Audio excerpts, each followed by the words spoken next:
Mario Rivadulla presenta Teledebate con Ramón Reyes, Alex Jiménez y Dilenia Cruz. Teledebate, objetivo y veraz, siempre fiel a la verdad. ¿Cómo están ustedes? Sean bienvenidos a una edición más de Teledebate que, como cada tarde de lunes a viernes de 7 a 8 de la noche, entramos en sus hogares con comentarios, entrevistas y cápsulas de nuestro diario acontecer. Hoy no tendremos la presencia de nuestro director, don Mario Rivadulla, que de seguro ya mañana estará con nosotros y con ustedes, pero sí tendremos una interesante entrevista que dentro de un momentito pues le estaremos llevando a sus hogares. ¡Alegría! ¡Hurra! Está lloviendo. Ha estado lloviendo no solamente en la capital y hay calles inundadas, me consta porque pasé por una, tuve que desviarme hace un momento para venir al canal por inundación, aunque aquí cualquier chubasco inundan las calles, pues hay lluvias en la capital y en el interior. Y en este momento está lloviendo en las montañas, en la cordillera septentrional. Y se pronostica, esto es fruto de una vaguada que posiblemente mañana ya se aleje de nuestra zona de pronóstico, pero para dentro de 2 días posiblemente se asome un pequeño cicloncito que nos va a traer muchas lluvias. Recuerden que, dicen los campesinos, que la lluvia paga el daño que produce.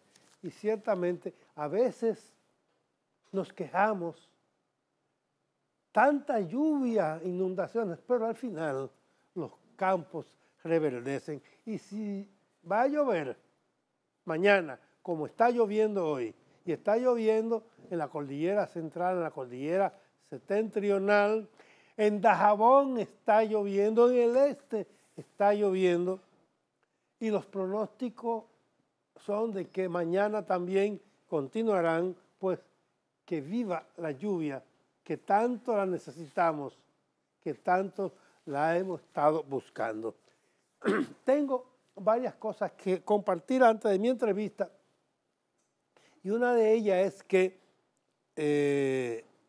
esta tarde, en el día de hoy, le fue dictaminado medida de coerción a los agentes de la policía que atracaron, porque fue un atraco, al pelotero dominicano en Santiago, que lo habían despojado de $17,500.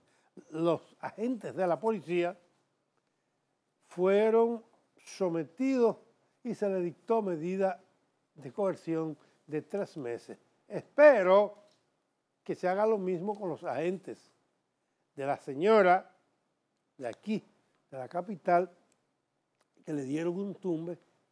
Y como dije la semana pasada, señores, algo está pasando y hay que revisar aduana, migración y seguridad de nuestros aeropuertos, porque esos policías que ya están presos con medida de coerción, se les informó desde el interior del aeropuerto, como al coronel y a las personas que la acompañaron en el tumbe a la señora, también se le informó desde dentro. El año escolar comenzó hoy y comenzó con buen pie, y de eso vamos a hablar dentro de un momentito. Otra información que quería compartir con ustedes es que mañana se va a celebrar en la República Dominicana un cónclave internacional de organismos e instituciones electorales de 75 países del mundo. Esto es auspiciado en la República Dominicana por la Junta Central Electoral, que es vicepresidenta de esa institución, y por el Tribunal Superior Electoral. Y van a haber exposiciones y expresidentes van a estar en la República Dominicana a partir de mañana. Expresidente de aquí, del continente, y el ex jefe del gobierno español, Rodríguez Zapatero. Ahora bien, localmente, los partidos políticos de la oposición que elaboraron un documento lo van a presentar mañana a las autoridades que vienen, que ya están aquí, y que van a participar en el evento, incluyendo el secretario general de la Organización de Estados Americanos, donde protestan por la inequidad con que se está tratando a la oposición, cuando los tres llamados partidos mayoritarios van a consumir el 90% del presupuesto general que se le asigna a los partidos políticos, que es de los impuestos que usted paga y de los que yo pago, y el 10% a los demás partidos políticos. Hay un documento ya elaborado y que mañana será entregado a esas autoridades. Y siguiendo con el aspecto electoral, decíamos la semana pasada que no estábamos de acuerdo con la posición adoptada con los tres grandes partidos de violar la Constitución de la República, en el sentido de que le piden a la Junta que aplace para las elecciones del 2020 la reformulación por habitantes, tal y como dice la Constitución del 2010, de los escaños, básicamente de los diputados, pero también hay que incluir a los municipios, que serán menos o tendrán menos representantes los municipios, unos, y otros que no tienen tendrán representantes. Voy a ir a una pausa y luego de la pausa vengo con mi invitada de esta noche, que es la profesora María Teresa Cabrera, quien es expresidenta de la ADP, Asociación Dominicana de Profesores, con la que vamos a conversar sobre el inicio del año escolar, que según medios de comunicación, la propia Secretaría, el propio Ministerio, cerca de un 80% de los estudiantes acudieron al llamado que le hicieron las autoridades para que se reintegraran hoy 17 a las labores docentes. Qué bueno, parece que vamos a comenzar el año escolar con muy buen pie. Señor director.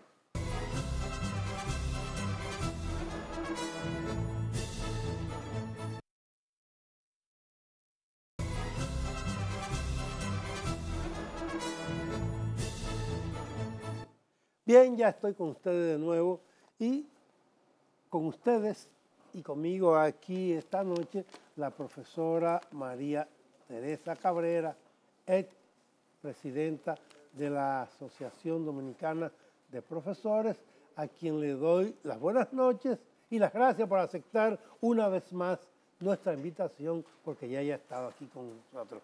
Profesora, ¿cómo está usted? Muy bien, muy contenta de estar aquí de nuevo. Siempre las puertas de este espacio están abiertas para usted. Gracias. Profesora, se inicia hoy 17, o se inició, la apertura del año escolar. Cerca de 2 millones y medio, según las cifras oficiales, de estudiantes comienzan un nuevo periodo escolar. Y esas mismas autoridades dicen que por primera vez, el primer día, un 80% de la población estudiantil acudió a la apertura de clases. ¿Es bueno esto? Sí, sin duda es una noticia positiva que en este primer día de docencia, la cantidad de alumnos y alumnas que asistió a la escuela haya superado la asistencia precaria que siempre se registraba el primer día. Yo pienso que eso es un dato positivo porque da cuenta de que vamos ganando una cultura de valorar el tiempo y de asumir que desde que se señala la fecha del inicio del año escolar, es importante que los niños y las niñas vayan desde el primer día. Yo creo que eso es positivo, digamos que es una nota positiva del inicio.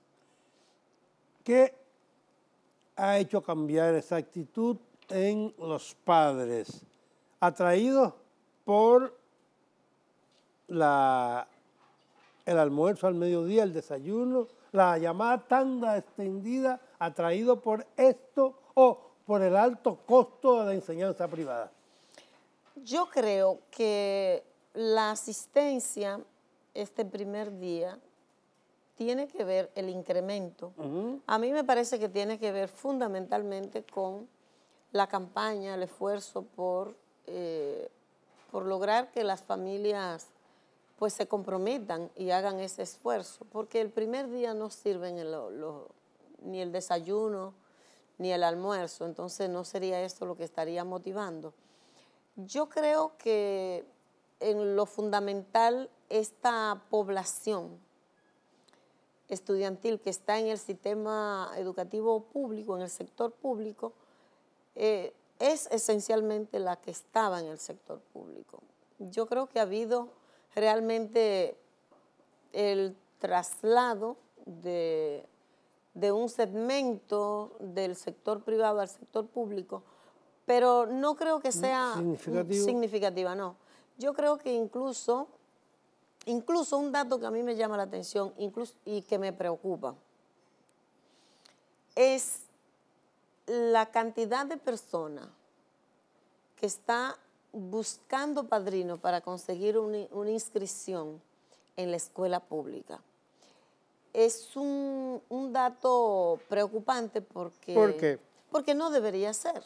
Es decir, debería ser normal que usted vaya a una escuela y a inscribir a su hijo o hija y encuentre ese espacio. Nosotros vimos la protesta de la comunidad de los mameyes. ¿Qué pasó ahí?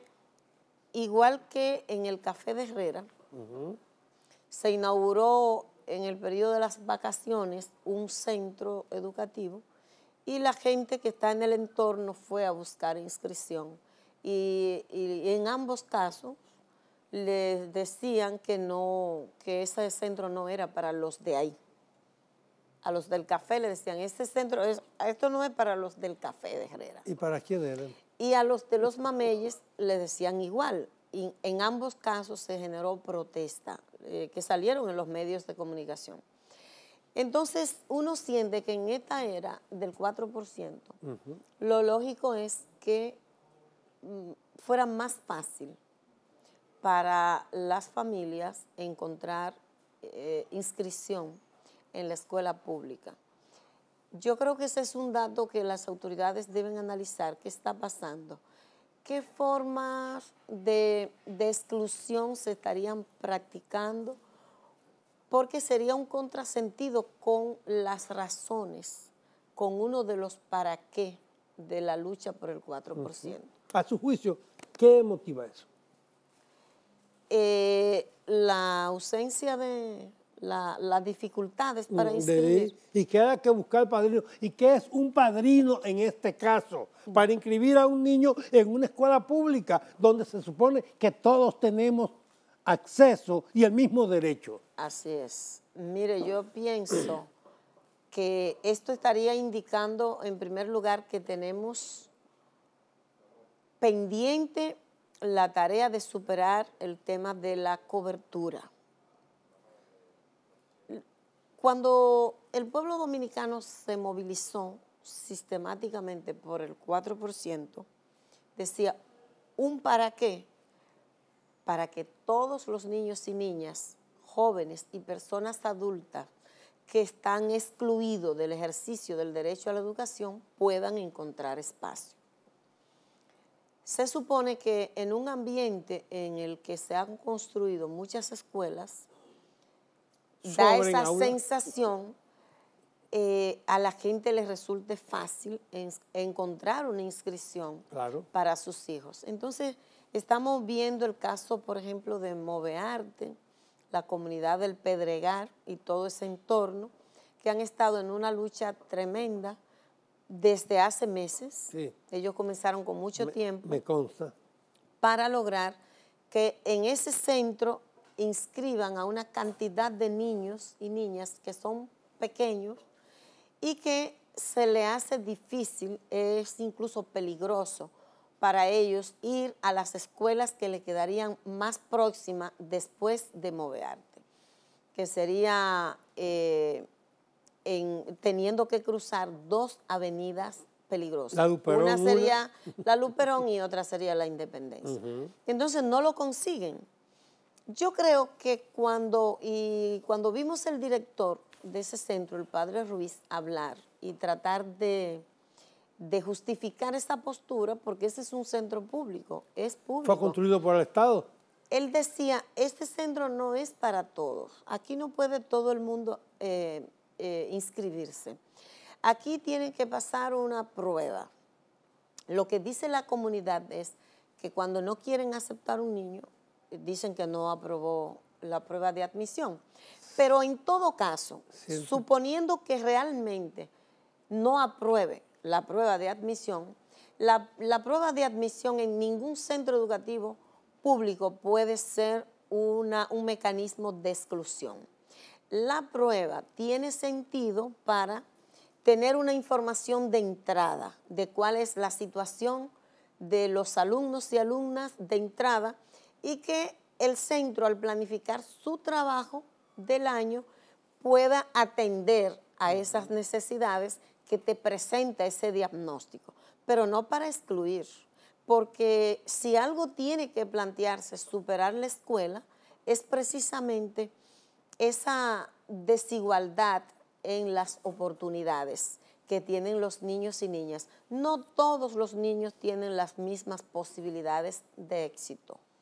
Y entonces la tarea de la escuela es procurar equilibrar, es darle a ese niño que tuvo menos oportunidades, crearle un clima apropiado para que pueda pues lograr tener éxito en su proceso de aprendizaje. Y desarrollarse y aprender. Por supuesto.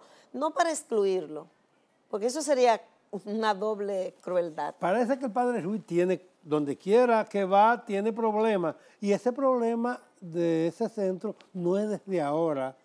Hay en los periódicos, hay bastante denuncia y en la radio y en la misma televisión de familias, no solamente de ese sector, sectores aledaños que se sienten marginadas e incluso que el padre Ruiz lo ha tratado para ser un sacerdote, dicen ellos, como animales. Lo oí yo de una comunidad que fue entrevistada en un canal hermano sobre este problema. Entonces, no lo entiendo, siendo una institución, una edificación creada por el Estado, incluso ahí se cobra. Se le cobra a los niños por inscripción. Y él lo admitió, que sí que se le cobra. Entonces, no lo entiendo. Pero lo peor de todo eso es qué actitud adoptan las autoridades. ¿Cuál es la actitud? Porque se supone que la responsabilidad de defender lo público y de defender la educación como un derecho es de las autoridades. Y si ese centro se construye con dinero público, recibe dinero público, ¿cómo es posible que las autoridades no hagan valer el derecho a la educación que tienen esos niños y niñas que están siendo excluidos de ese centro educativo? Hay una responsabilidad del Ministerio de Educación que prefiere hacerse el sordo, el sueco, como decimos, y dejar que eso ocurra sin más y al final que los niños y niñas paguen la consecuencia. Pero ustedes tienen una cuota, la ADP, como institución. Yo creo que también, por Tiene supuesto. una cuota de responsabilidad también. Sí, sí, yo creo que la ADP, esas son de las cosas en las que la ADP debería plantarse. Debería jugar un papel y yo quiero decirle que efectivamente esas comunidades enviaron una comunicación muy temprano a la ADP. ¿Temprano cuándo? Eso... ¿Hoy en la mañana? No, hace meses. Hace meses. Lo que ocurre es que nunca la conocimos en el comité ejecutivo. ¿Por qué? Realmente, porque nunca la presentó el presidente que fue quien la recibió.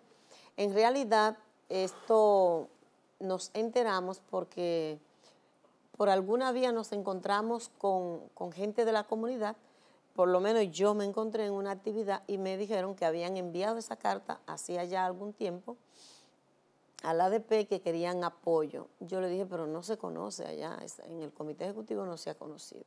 Entonces me enviaron una comunicación y también una copia de esa misma comunicación.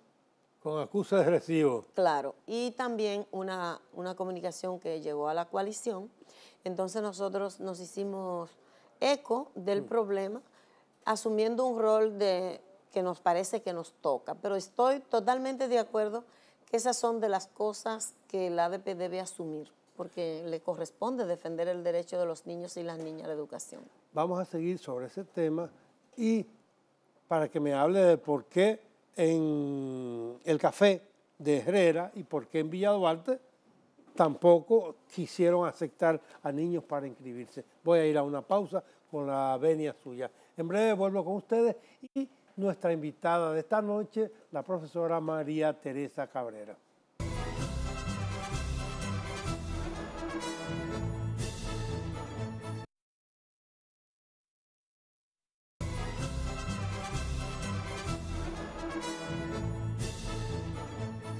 Bien, estoy hablando con la profesora María Teresa Cabrera con motivo de que se inicia hoy en todo el territorio nacional el primer día del año escolar 2015-2016. Se quedó en el tintero algo en el segmento anterior. ¿Qué pasa en el café y qué pasa en Los Mameyes? Los Mameyes. Mira, lo que la gente, las comunidades han indicado, incluso públicamente, es que a los de Los Mameyes le decían que ahí iban a llevar alumnos de la Isabelita. Ellos denunciaban que la Isabelita tenía terreno para su escuela. Claro. Y que si esa escuela se hizo en Los Mameyes, ¿era para los entendían Mameyes? que era lógico que fuera para los comunitarios de esa zona. Y lo mismo, lo propio ocurrió en el caso del café de Herrera. Yo pienso que aquí el tema es el siguiente. Mira, la manera de excluir y las formas de privatizar la educación tienen múltiples formas de expresarse. Y me parece que hay que ponerle atención a estos mecanismos excluyentes que se están imponiendo como de manera sutil y que pueden, de hecho, afectan un derecho fundamental a muchos niños y niñas. Y eso no puede ser.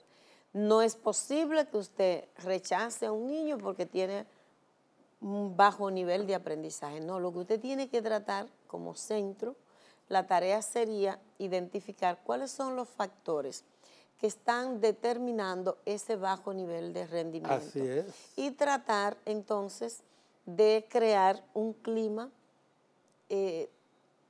propicio, un clima que favorezca el aprendizaje de ese niño o esa niña que tiene niveles y de no rezago. marginarlo. Pero no lo puede excluir por eso, no lo puede marginar por eso. Eso es una manera de violentar o de privar el derecho, el ejercicio de un derecho fundamental. Profesora, y se me ocurre a mí ahora, en estos momentos donde hay tanta inseguridad y tanta delincuencia, ¿por qué no aceptar los estudiantes del mismo sector en vez de traer de otro sector que es mucho más peligroso el traslado? ¿Y quién lo va a trasladar? Claro, además, lo que implica, además de ese riesgo, que es un argumento muy contundente que levantan precisamente esas comunidades que son afectadas por esta situación, también implica gastos para la familia, claro. porque no es igual ir a una escuela que está ahí en tu Al doblar de entorno tu casa. a tener que tomar 2 vehículos o 3 vehículos para al día se traduce en 6 o en 4 pasajes. Entonces eso termina al mes representando un gasto importante para la familia que puede provocar que el niño o la niña, el joven, se retire de la escuela. Y a mí me parece que ese es un factor que debe evitar.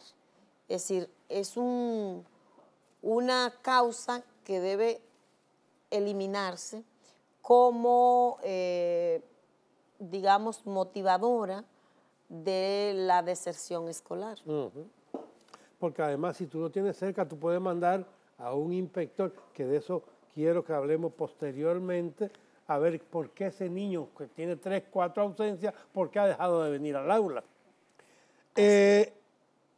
Yo quisiera que pasáramos a que usted me hable de lo positivo que puede representar el año escolar. 2.5 millones, es decir, 2.500.000 estudiantes entre el sector público y el sector privado. ¿Es la primera vez que en la República Dominicana se produce eso? Yo creo que hay un incremento en términos de la matrícula, pero cada año se produce un incremento porque nuevas familias ingresan, nuevos alumnos ingresan. Yo siento que yo no estoy todavía satisfecha con esta población estudiantil. Yo siento que debía ser mayor. La población que ingresa, que asiste al sistema educativo. Sobre todo en el sector público, creo que debería ya al tercer año de la era del 4%, como nosotros decimos, yo creo que debiera ser mayor. ¿Por qué? Porque, primero porque esa es una razón fundamental de la lucha, porque el que no está dentro está excluido y ese es un problema que luego se traduce en un estímulo a toda esta situación social que tenemos, que crece la violencia, que crece los niveles de delincuencia y me refiero al nivel, porque la delincuencia a nivel de cuello blanco es prácticamente, no se aborda, esa no se ve como un problema por parte de los actores públicos, pero lo es sin ninguna duda.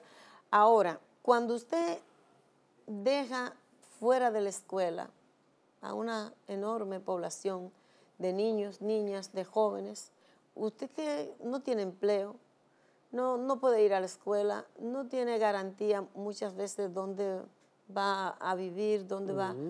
¿Qué es lo que usted le está diciendo a ese joven o a esos niños? Entonces yo siento que, por ejemplo, en la educación inicial, que es además estratégica para avanzar en términos de calidad, me parece que tenemos rezagos. Sí. Sí, claro.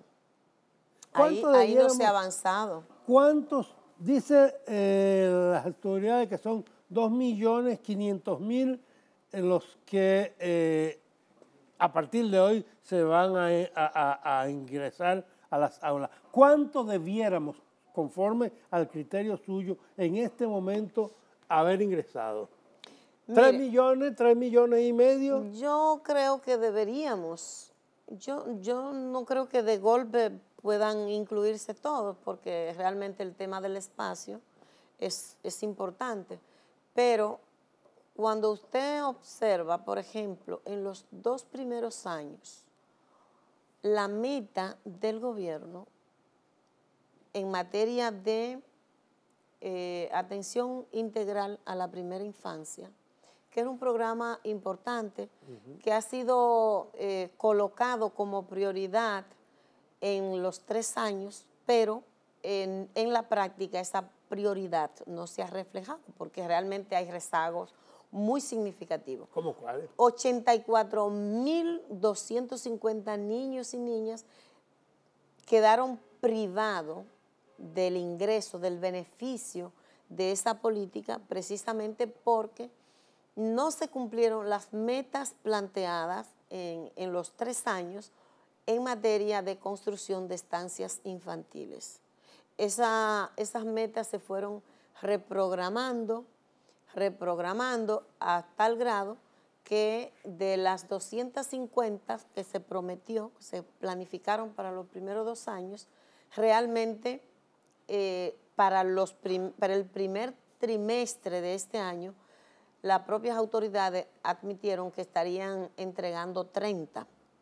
Sin embargo, en un evento que organizó la coalición recientemente, se hablaba de que de los centros, digamos, del nuevo modelo de centros de estancias infantiles, solamente estaban funcionando 12 centros. Entonces, 30 a 12. Sí, entonces, faltan pero no, 18. la meta fue 250 para los primeros 2 años y estamos en el 3er año. Pero también cuando usted mira en términos del sistema formal, que en el pacto educativo nos planteamos que el sistema formal reciba a los niños desde los 3 años. Es cierto que no se plantea para un solo año, pero hay que comenzar. Esa es una meta planteada para agotarla de manera universal en 10 años, pero usted tiene que comenzar. Y va a ir agregando para hasta ir cumplir los 10 años. Claro, para que en 10 años ningún niño o niña de 3 años de edad esté fuera del sistema formal. Usted me va a continuar con ese, quédese ahí mismito, porque tenemos que hacer otra pausa. Señor director.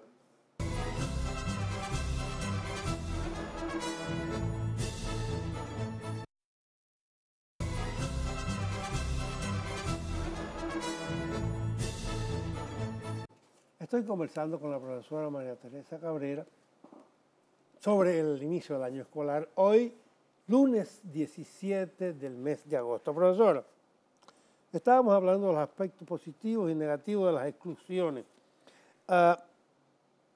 Usted dice que todavía faltan por ingresar un número de adolescentes, de niños, los primeros pasos, diría yo. ¿A qué se debe? ¿A la falta de aula? ¿Se considera que las estancias infantiles son parte de la escolaridad o a partir de los 5 años cuando la educación en la República Dominicana se hace obligatoria y que es gratuita, suministrada por el Estado? ¿A cuál de esas causas saben? ¿Faltan más aulas? El presidente de la República sigue inaugurando y le sigue reclamando aulas. Sí, lo que ocurre es lo siguiente. Claro, las estancias infantiles y los centros comunitarios son instancias para el programa de atención integral a la primera infancia. Eso es importante, sin ninguna duda. Pero la educación inicial es parte del sistema formal. Entonces, lo que se planteó en el pacto fue precisamente eso, que desde los 3 años puedan ingresar al sistema formal. Mire, yo quiero decir lo importante que es esto. Dígalo. La diferencia, la brecha social que se genera entre el niño y la niña que puede ingresar temprano, digamos a los 3 años o antes, a la escuela. Y el niño que tiene que esperar 5 o 6 años para ingresar, ahí se genera una brecha. En 3 años. Que no se cierra nunca más. Y eso ha hecho históricamente del sistema educativo dominicano un reproductor de la desigualdad y la inequidad social. ¿Por qué no están? Evidentemente que por un tema de espacio. Y usted me va a decir, pero si se están construyendo tantas escuelas, ahí hay un tema también, que las autoridades en la planificación para la construcción no partieron necesariamente de las necesidades en términos de la población, de la demanda de acceso a la escuela. Porque hay comunidades donde se han construido escuelas con una cantidad de aulas que no se necesitan por la población que hay allí. Yo creo que las autoridades debieron partir de una realidad. ¿Cuál es? Que un estudio que se presentó en el 2008 indicó que el 69% de la matrícula estudiantil del sistema educativo estaba concentrado en el 20% de los planteles. Es decir, por eso aulas con 50, con 55, con 60, con 65 estudiantes. Y ahora, con esta cantidad de aulas, 20.000 aulas escolares. Pero también allí donde, es que no es cierto tampoco eso. Aquí hay una propaganda que ha hecho el gobierno, que ha gastado una cantidad de dinero diciendo números que no son. Y yo no sé por qué, porque la verdad no hay necesidad. ¿Y cuál es la realidad entonces? Mire, el gobierno se planteó como meta construir 18.000 aulas nuevas en los primeros 2 años y rehabilitar en esos primeros 2 años unas 6.645 aulas. Estaría sumando 24.000. una casi 25. De eso, al concluir los primeros 2 años, es decir, al terminar el 2014, entre rehabilitadas y nuevas, la cifra era 10.017 aulas, no 18.000. Claro, es una cifra mayor que la que teníamos en años anteriores, por lo tanto es positivo, pero es un 39% de la meta. Entonces hay que decir la realidad, porque si fuera así, toda la circunscripción 3, por ejemplo, del Distrito Nacional, donde hay una población enorme que demanda del derecho a la educación, la construcción ha sido lenta y por eso usted no siente que avanzamos tanto en materia de inclusión. Me va a contestar esta pregunta en el próximo segmento. ¿No es porque no se han contabilizado al día de hoy las del año 2015? Voy a una pausa y usted me contesta en el próximo segmento.